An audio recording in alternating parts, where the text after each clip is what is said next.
Hey guys, and welcome back to another video. Now, if you're a long time watcher of this channel, you'll notice that I've upgraded when it comes to the tech running this channel. So I thought, I might as well make an investment as we're getting quite big, and I want to thank all 1,600 of you subscribers. So I'm going to do my best to honor that and make as value-packed content as possible.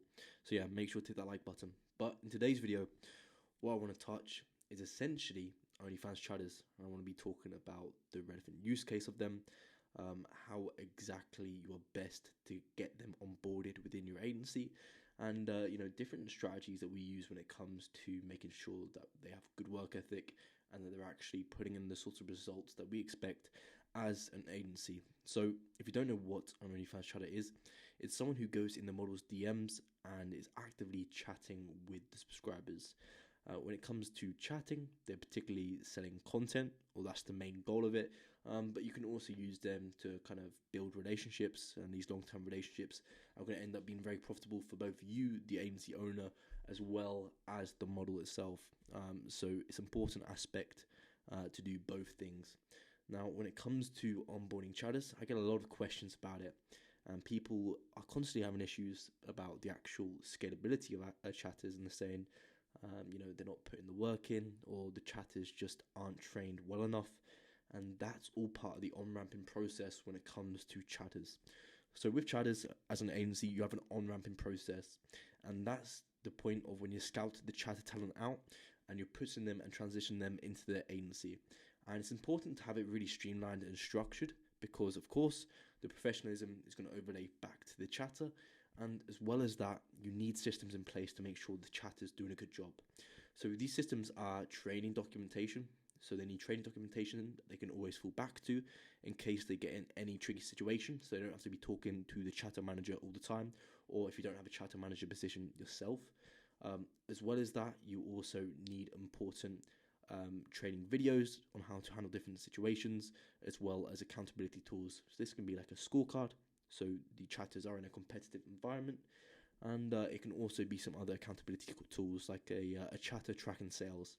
So it just allows the chatter, once they've generated money, to go in this sheet, keep track of their earnings, so you can calculate the commission that you're going to pay out to them, which of course, if you're not charging commission, I highly recommend charging base salary and commission, or giving that as a salary, because it's just going to foster more work ethic on their behalf if they're more inclined to make money. So let's get into the actual system that we use when it comes to recruiting chatters for the agency, as well as what we give our students access in my mentorship program. Okay, so we're now on my screen and we're now inside the mentorship program.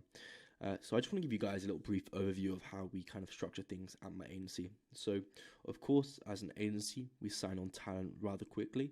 And when we do, it's important that we have a fast on-ramping process for the models, which means we also need a fast on-ramping process for our chatters, as we're going to be plugging and playing the chatters into the models' accounts. So we decided it was best to make a pool of pre-trained OF chatters, which we can just plug and play into our models' accounts, which has really been a game changer for us. It allows us to provide a much better service for the actual models we manage. And as well as that, it's also, we've noticed significant improvements in terms of the actual chatters, kind of how much they're making when they join the models account, because they've already had training prior. So as you can see here, this is the chatter training board, which I've give my students access to, and essentially we have a ton under training.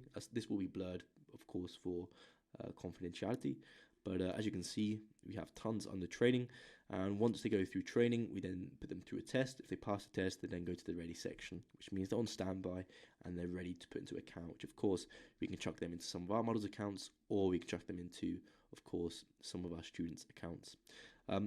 We also have a chatter database, which allows us to keep all the contact information of all these chatters, as there is a lot of chatters within our pool, and it just keeps on going and going and going. So as well as that, we host live weekly Q&As for this chatter community. So any questions that they have prior to joining the accounts, we can normally just kind of iron out on these Q&A calls. And as well as that, we have a top earning chatter who goes in this community and also does like some hands-on approach within the accounts and just showing them exactly what they're doing, how they approach these different scenarios, which just allows the chatters to be a lot more aware and a lot more profitable when they go into these models accounts. Now, as well as that, we also have documentation provided to the chatters when they join in terms of onboarding the chatters. So as you can see here, we use a workbook which we give to them, which just allows them to have documentation of all the assets they need when chatting. They have different sales tracking sheets, so we can keep track of their commissions, end of day reports that they send over, which keeps them accountable. We use like a scorecard system as well, which just allows them to be accountable, but also fosters a competitive culture, which is great for boosting profitability. And as well as that, we also have like weekly training calls with the chatters themselves, and that just allows us to keep on top of them and to make sure they're hitting the key performance indicators that we're looking for. So yeah, this pretty much summarizes the the actual chatter information, and hopefully it's valuable to you guys and you can take some information away from this video.